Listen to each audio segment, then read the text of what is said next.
We need to make a list of every debt that you have. So whether you have a house, a car, a boat, an RV, a trailer, I don't care what it is that you physically actually have. We need a little estimated and a conservative estimation of what it's worth. I want you to have a loan balance so that we can figure out where you are. We want the minimum payment and the interest rates on those debts so we know where we're starting. We're also going to want to do this on things that are not tangible assets. So if you have credit card debt, you have student loan payments, you have medical bills, whatever debt you owe to anyone for any reason, we want to make a list of all of these different things. And the reason that we do is now we're going to start to have this payoff start to happen.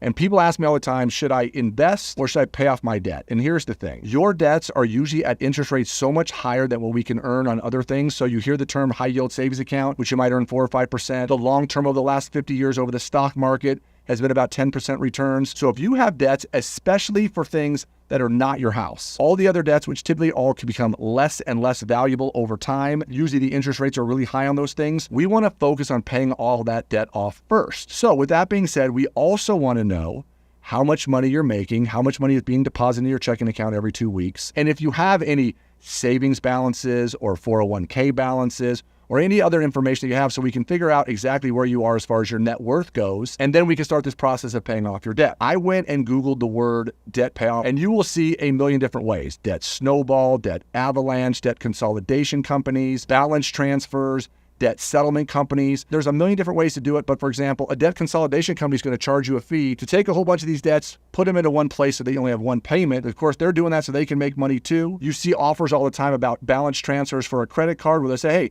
transfer your balance over here, and for X amount of months, it's going to be no interest. What they don't tell you, though, is if you don't get that balance paid off in 6 months or 12 months, they're going to charge you interest all the way back to the beginning in many cases. And also, there's third-party debt settlement companies. So let's say you had an IRS debt or some sort of large debt. They're going to try to settle that debt for you for a lower amount, which, depending on what kind of debts you have, I mean, most of the time we're talking about more of the standard debt varieties that people have. There are lots of different ways to do this. And what I want you to know is this. There isn't necessarily a right way or a wrong way. You just have to be careful about the way that you're going to do it so that you have a plan in place. So if you're someone who shares your money with another person, then obviously you're going to be able to have conversations with this person about putting this plan in place. If one person's a spender and one person's a saver, and every time you try to pay off one debt, you're just creating another, this is not going to work for you. And so you're going to have to figure out those kind of things. When you Google that word again, I got other words like increase your income or reduce your spending, or track your spending, or make double payments, which is all great and dandy, but if you don't know how much money you have coming in versus how much money you have going out, how are you going to do all of these things? You could go on and on. There's a million different things you can Google and look up. We're going to put a basic, simple plan in place for you to do that right now. If you want to know more about me and the Complete Money Playbook, click the link in the bio. It'll take you to the Complete Money Playbook website where you can find a lot of great information about us so that we can help you going forward.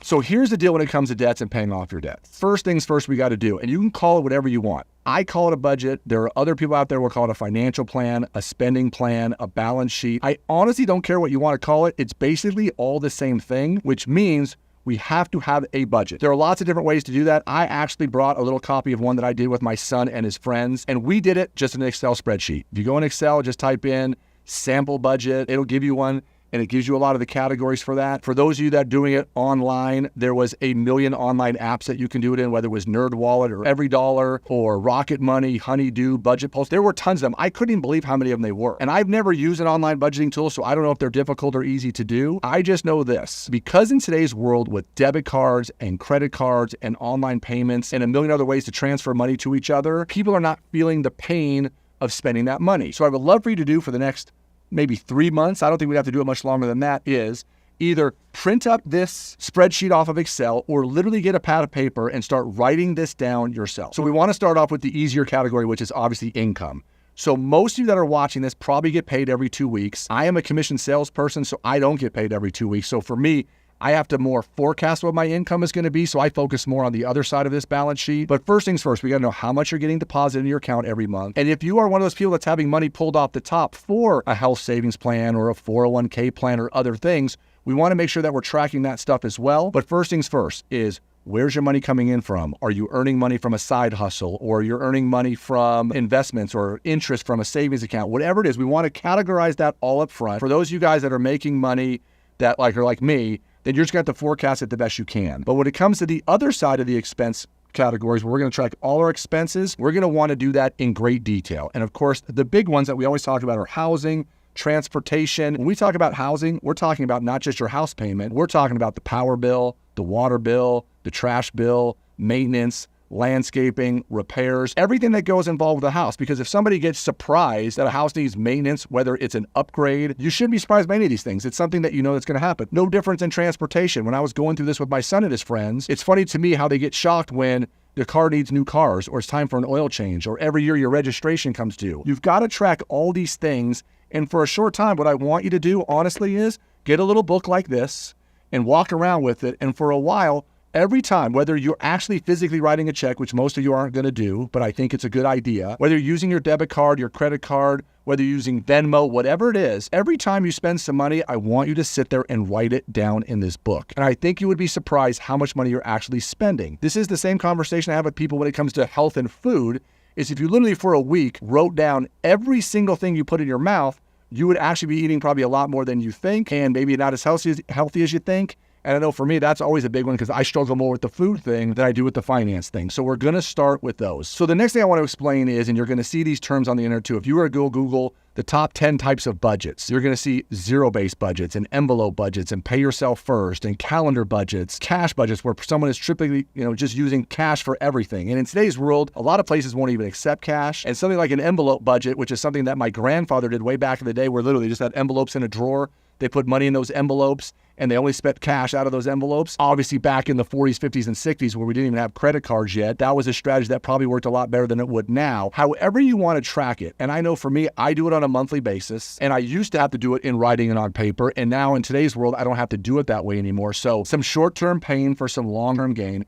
Here is what I would love to see you do for the first 3 to 6 months, and then we can automate it all. If you are someone who is much younger than me or even older than me, and you want to use an online app and you're really good at it and you can track everything this way, that's great. But I really do feel like automation is causing problems for people. And so if you can do it in writing and you can do it by hand, that would be the best way to go. So once we have all these lists, we know what we're making, we know what our spending is and what our monthly bills are, and we know what all our assets and debts are, then we'll put a plan in place to start attacking what should we pay off first? What should we pay off second? And there's a couple ways to do it. You always hear people talking about, I want to attack my expenses with the highest interest rates. And there's nothing wrong with that. For some other people, they might want to go after what has the smallest balances. So let's say they had 10 debts and they were able to pay 2 or 3 of them off really quickly. It feels like they had a couple of easy early wins in their debt repayment plan. So you can do it either way. And for most people, this means if you've got $5,000 or $10,000 in cash saved up in a bank account, but you got $20,000 or $30,000 in high interest debt, we're emptying the savings account. We're paying off the high interest debt because again, 10, 20, 25% interest going against you and having compounding happening